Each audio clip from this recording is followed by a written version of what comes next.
10. ahkam-ı Ramazan'dan nahmeduhu ve nusalli ala rasulihil kerim.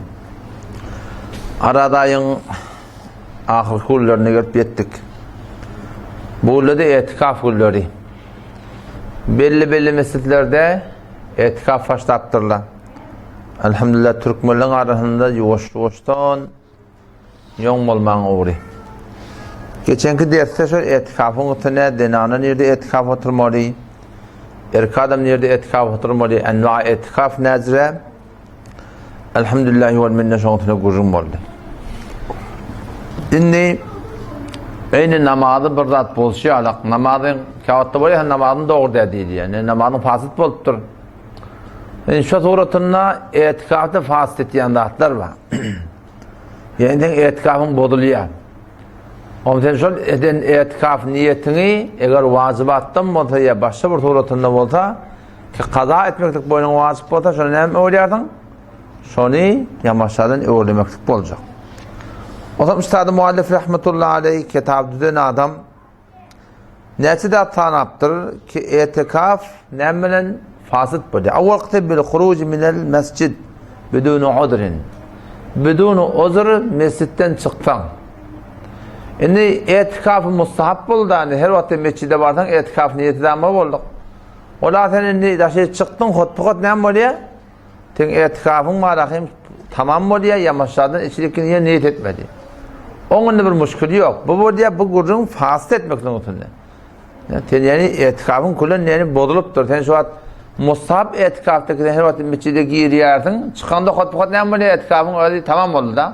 Şöyle mescidin içinde ben ne kadar vakit olsam etikaf edecek deyip durdum da. Ama ben gurrun edecek olayan da 10 gurrun değil. Bir olayan 3 gün ben niyet edecek mescitte olacak deyip durdum. Bu 3 günde arada tutmalı. Yani 3 gün giyeceğin niyet kamil oturmalılar sonra. On şöyle 3 giyeceğin niyet edenin etikafında sen hayatı bir şey ayrılıp durumdan bir etsen sen 3 günün yamaçlardan başlama olayarsın.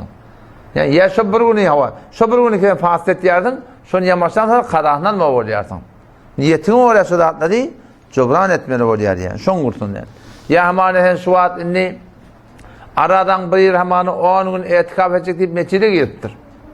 O zaman şu 10 günün içinde hayatı bir günü şu aydiliyen dağıtla bilen fasit etse gelecek günün aradasından şu ne oluyor? Kada etmeni oluyor. Şimdi bilemez ya da. Şu gün kada etmeni oluyor. Bir gün kada etmeni oluyor. Şu doğrultunda. Ama vakitname bil huruc minel mescid bidun udrin. Bidun uzr mescidden çıkıyor. Ha beni bu uzr olsa gusl edecek deyiptir da. Deşik edecek diye. Sonra men de şöyle ayak kolu edecek. Dehak kılacak diye. Şu suratında olsa müşkül yok. Yani bidun uzr hemen türlü taşık mescide çıkıp bir leseden durhan nemet ya. Sen yankı etikafın malakin fasit boluyor. Gelecek yıllan sen eğer yankı aradan ahir 10 günden olsa yamaşan bir gün boynuna kada düşüyor yani. İkincisi neme ol haydın yani nefasın malakim denana valakim bolmak ondan. Denana öynün malakim bir oruna etikaf edecektim. Niyet ettim 10 gün. Ya 5 gün ya 3 gün hi.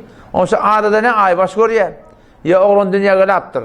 Şu doğrultuda ne oluyor? Şol eden etikaf fasit oluyor. Sonra ne olacak onu? Kada etmeli olacak yani. Üçüncü neme bil cemaat iptir. Bir vakitte Tanga deyten marahim, denanı öde etikaf edip oti. O zaman denanan adamtının şeriat işi bolup barahim şol iş bolsa, bu tadı ne oluyor? Etikaf batıl oluyor. O şoňa meňde, şoňa başa da şoňa meňde zatla oluyor. Hamana baksan şeriatda şerim yok. Hamana şon bir awşamaklyk ya hamana böyle şeyden şoň iş barahim degmelep de var tutmaklyk. Zatla ne etdi? Etikafı batıl etdi yani.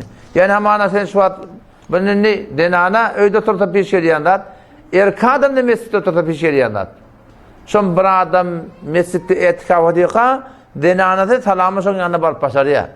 Ama qalandattır bolmalılar yani. Eğer ehyanen adamtını görmeyen ama adam tamam süyaş yaşmıştık mescitte etikaf ettirmana gittir. Bu da şun şamil etmeyene gidiptir.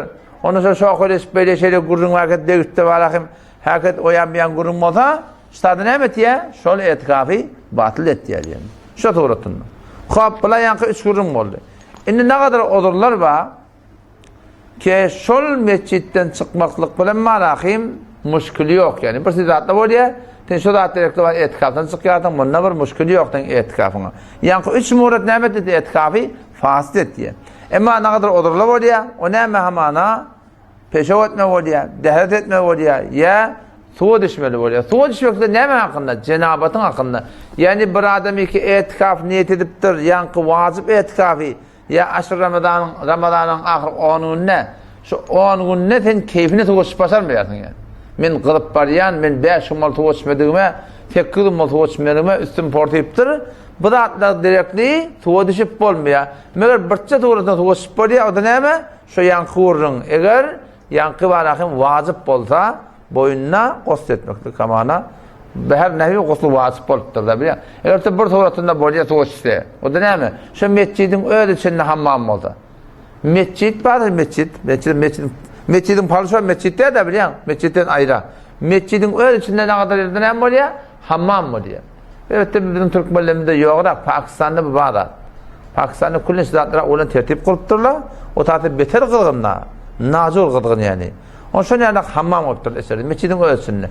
Mescidin ölçünde olsa müşkül yok. Mescidden dışarı çıkıp keyfine bir adam suğa düşecek bolsa, näme diýär? Şu aradan yankı etikafını fasit et diýär yani. Hop şu suratında inni yankı peşe etcek, dehret edecek deyip çıkıptır da sonra diye bir şartı alla yemkuda haricel mescidi illa kada hacedi. Fakat şu mıqdarda durmaklık ecadan var. Yani sen manakıyım etikaf oturdun mescidde gittiyardın nirek ayak kola gittiyardın. O zaman anırdan bir selamun aleyküm deyip geliyor sana.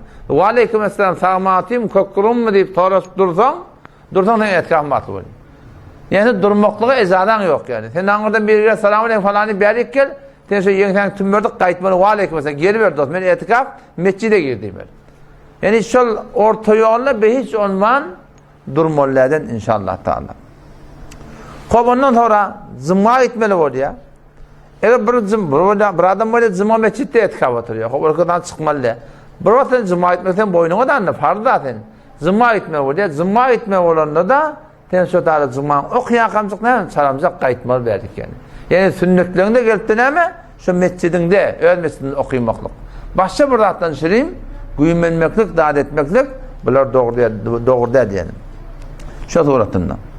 Ondan sonra, üçüncü murat, ihtimal var, pişkeltin ki bir vatta böyle yatın mescidde yatıyordun, öyle katı korkup dursun. Canından korkuyorsun, malından korkuyorsun. Şu suratında var, rahim kayıtmaklığa, ezada bolýar. Ya bir wagt bolýar hamany yer titrepdir, ya haýty bir murat pişgeldir. Şu suratynda sen mescidde malahym ütgetme bolýardy. Bir müşkili pişgelde bu mescidden o mescide ütgetmeklige näme? Ezada bar, gesamany munyň da bir irat ýok yani.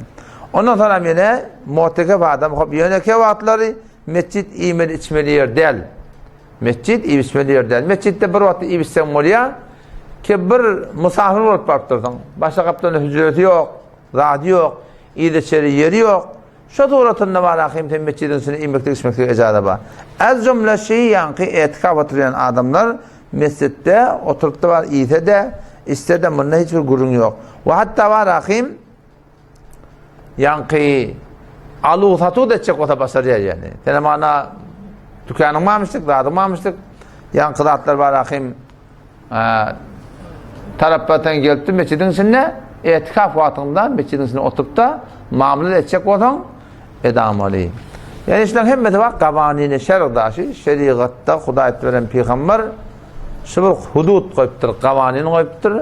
Tilke hududullah. Allah'tan kavaninler şula.